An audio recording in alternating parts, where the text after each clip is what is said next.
Hello class 11 students. The story so far of Othello, we have seen that Othello was a very brave general, I would say a very brave soldier who by his heroic deeds had been promoted to a rank of a general, and he had a lot of respect.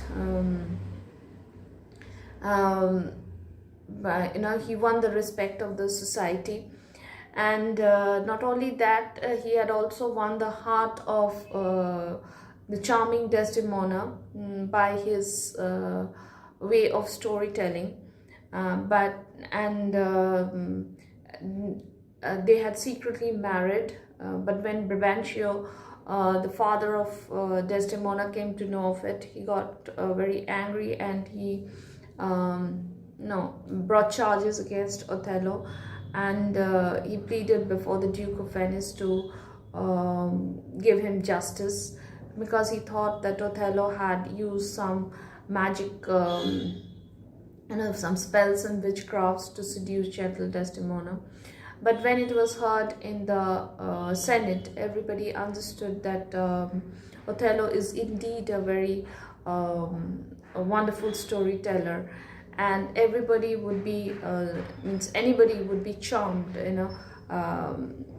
any lady that way would be charmed by his art of storytelling and fall in love with her. So ultimately the Senate accepted the marriage, and there was also an emergency situation because the Turks had decided to invade Cyprus. The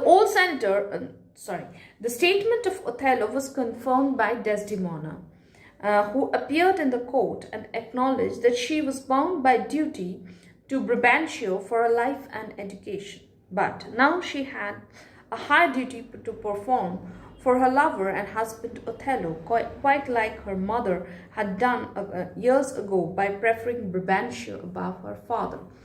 So when Othello, said, whatever he had said to Desdemona in his defense, Desdemona also, confirmed.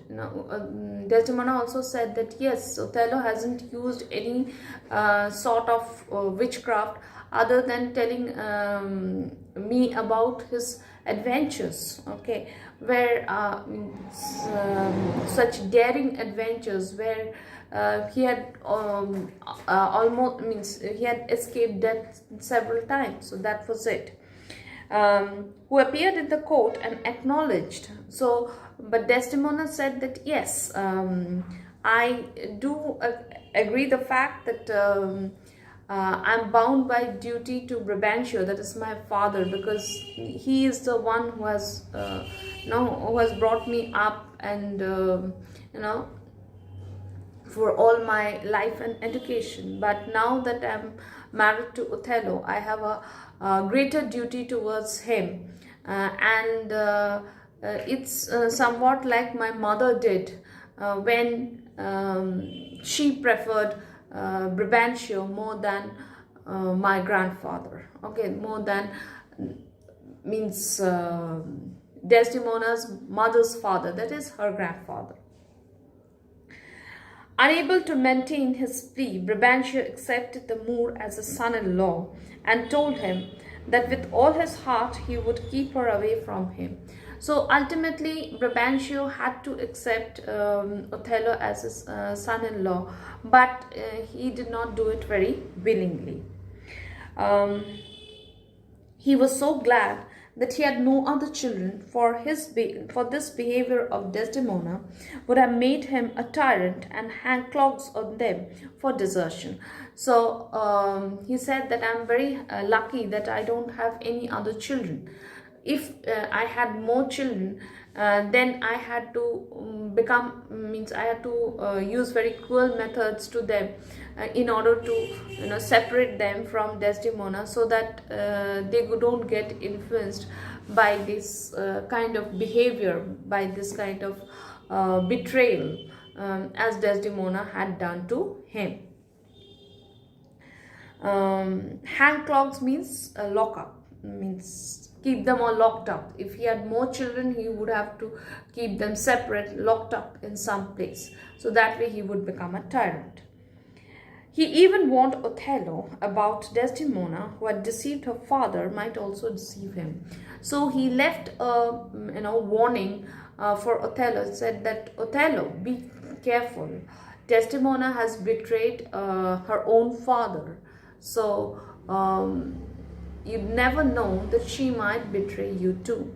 And this very warning of Othello is later on used by Iago very tactfully and very craftily to poison his mind against Desdemona. After the trial, Othello readily went to the war in Cyprus along with Desdemona, as she refused to stay with her father anymore. She boldly declared, "I love the move to live with him." So the newly married couple set sail for Cyprus, but as soon as they landed at Cyprus, the news arrived that a violent tempest had dispersed the Turkish fleet, and the island was thus secure. But the war which Othello was to suffer was now beginning, and the enemies which malice had stirred up against Desdemona proved in their nature more deadly than strangers or infidels.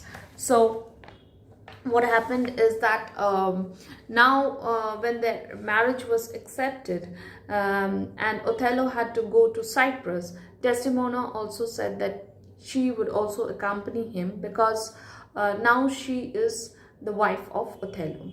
But the good news was that as soon as they reached Cyprus, they heard that the fleet, a storm had risen, and so the enemy fleet had dispersed. Dispersed means it went in all directions.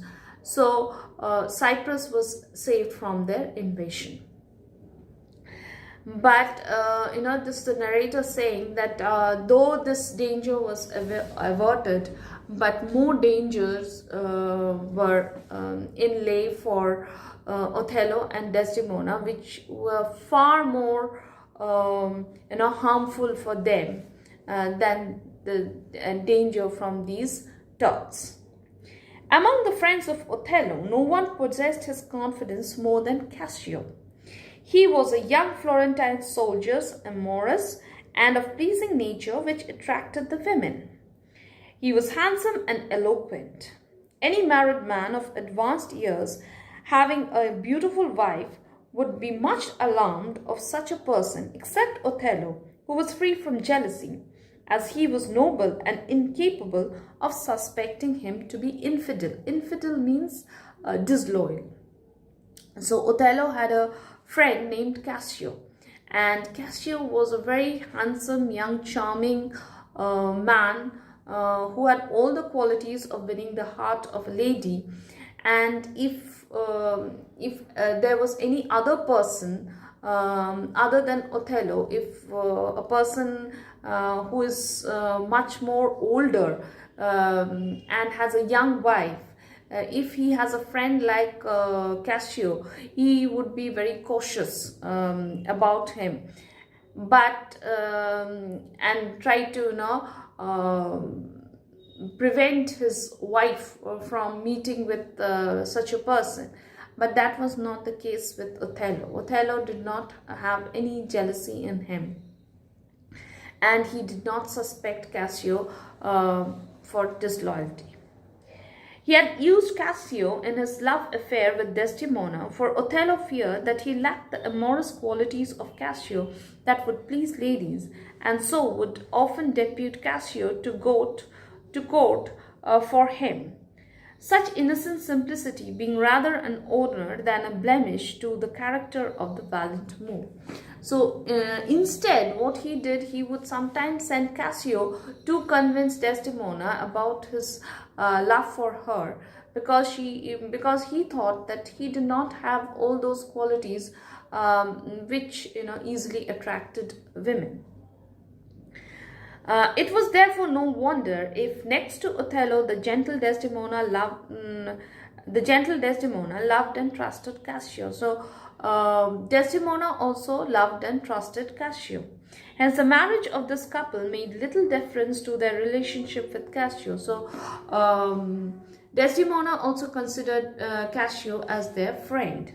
He frequented their house, and his free and rattling talk was endearing to Othello, for he himself was of a serious temper. So Othello liked, Cassio, and Cassio also went to their house very frequently, and their marriage did not make any difference to their relationship in any way. And since Othello was of serious temper, he really appreciated Cassio, who had, who could, who was a very free-minded person. We stop here today. We'll do the rest of it in the next class. Thank you.